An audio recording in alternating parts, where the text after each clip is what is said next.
A esta hora saludamos a Marcela Estrella, secretaria técnica anticorrupción. Buenos días, Marcela, bienvenida a nuestro programa. Buenos días, Janet, muchas gracias y saludo también cordialmente a todos sus televidentes. La Comisión de Participación Ciudadana y Control Social presentó finalmente un informe sobre el proyecto de refinería del Pacífico, que en lo que quedó fue en un terreno aplanado con unas pequeñas construcciones por ahí, un alcantarillado y alguna par de infraestructuras, pero en la práctica el proyecto nunca se visibilizó. ¿Cuáles son las irregularidades en concreto que ustedes develan en este informe nuevo que se hace? Nuevamente, gracias, Janet. Y bueno, únicamente antes de dar lugar a los hallazgos, conclusiones y recomendaciones que como producto de nuestras investigaciones pusimos en conocimiento del Pleno del Consejo, sí me gustaría indicar que el alcance de nuestras investigaciones tenía por objeto la identificación de las diferentes acciones de control por parte de las diferentes entidades de control que actualmente se encuentran aperturados.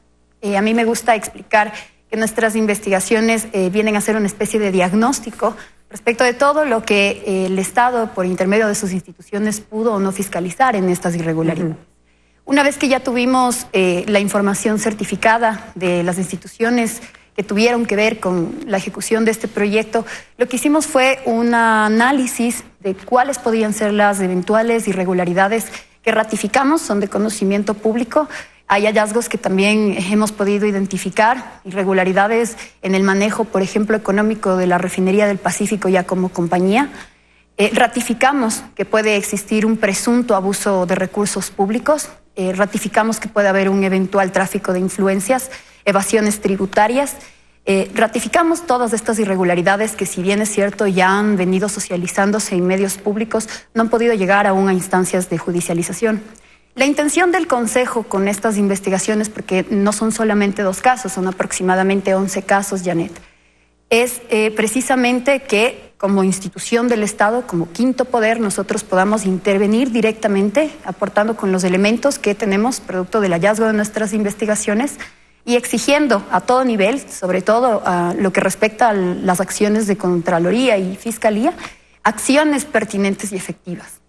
Vamos entonces al detalle, a lo concreto. Se gastaron 1.500 millones de dólares, no sé si la cifra es exacta y está confirmada, y quisiera saber en qué se gastaron los 1.500 millones de dólares, porque la aplanada no costó 1.500 millones de dólares. Lo que vemos físicamente cuesta un mínimo de esos 1.500 millones de dólares y quisiera que tú nos precises ya las cifras. Sí, tanto así como precisar no podría. Nosotros lo que queremos es que se practique una pericia contable forense y que sea la Fiscalía quien finalmente nos determine puntualmente cuál es el monto exacto de este perjuicio. Pero lo que nosotros sí pudimos hacer en nuestras investigaciones, Janet, es la identificación de los diferentes montos que se comprometieron en las adjudicaciones. Recordemos que este es un proyecto que inicialmente estuvo valorado en 12.000 millones y que hasta el momento, si bien es cierto, la cifra varía un poco más, un poco menos, se han invertido aproximadamente 1.200 y más millones. Como usted bien lo indica, no es únicamente la planación de un terreno, que podría bien asemejarse a una cancha inmensa de juego de golf, que dudo mucho que sirva hasta para eso. Tenemos una construcción de un acueducto que también tiene irregularidades en su construcción, y lamentablemente se han comprometido montos que ni siquiera estaban previstos dentro de los estudios. Vemos incrementos descomunales que rebasan e incluso violentan la permisibilidad de la ley en materia de contratación pública. Sabemos que si bien se pueden suscribir contratos principales y contratos complementarios, estos no pueden ascender a un monto mayor porque la ley nos da un porcentaje.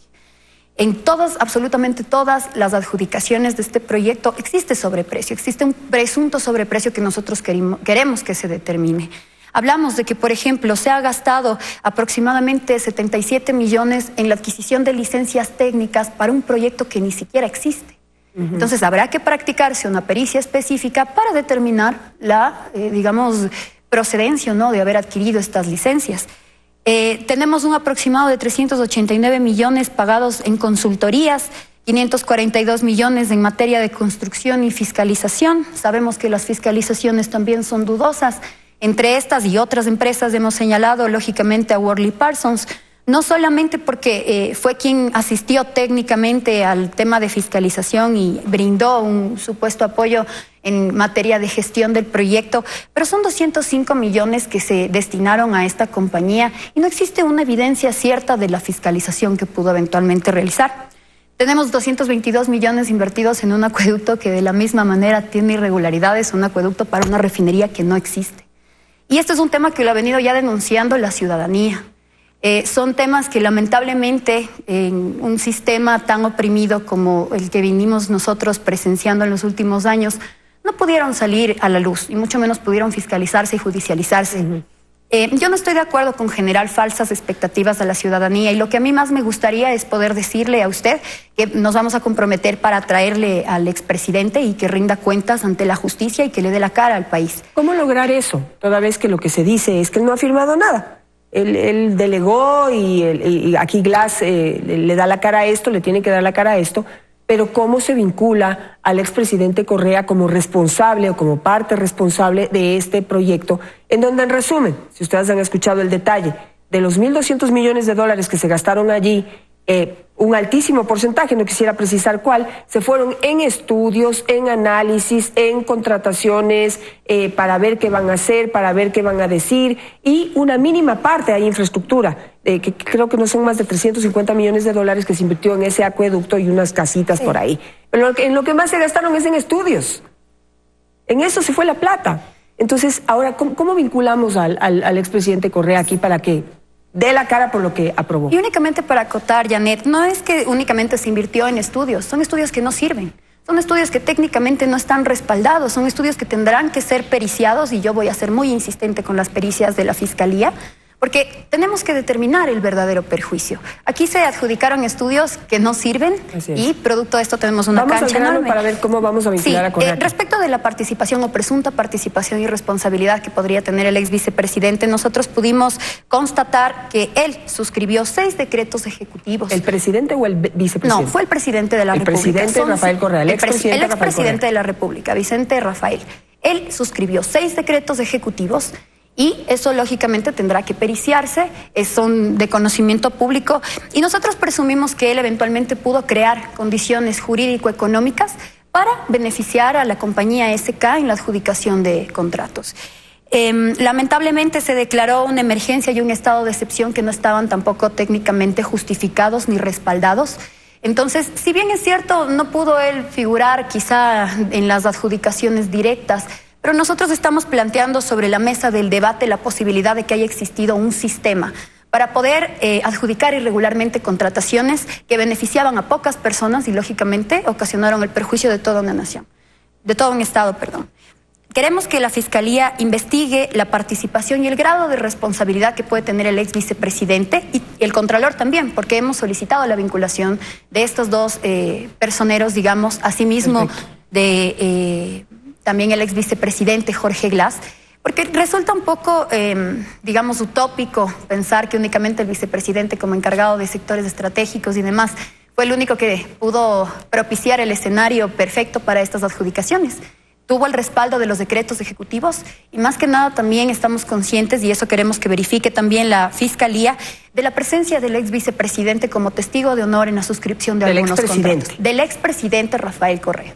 Perfecto. Con eso me voy a quedar, está clarísimo el tema, se ratifican en qué se gastaron la plata, que fue en estudios y en otras cosas, y no ni siquiera en el aplanamiento de ese terreno. Eso no costó los 1.200 millones, se lo tragaron en estudios que ahora no sirven para nada, y en la responsabilidad del expresidente Correa en esto, porque él fue el que propició el mecanismo.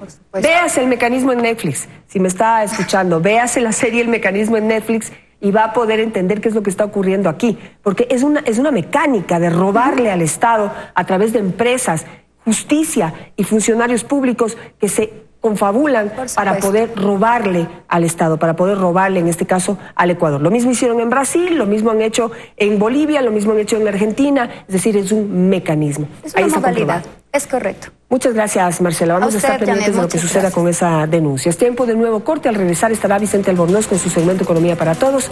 Yo me despido aquí. Que tengan un buen día.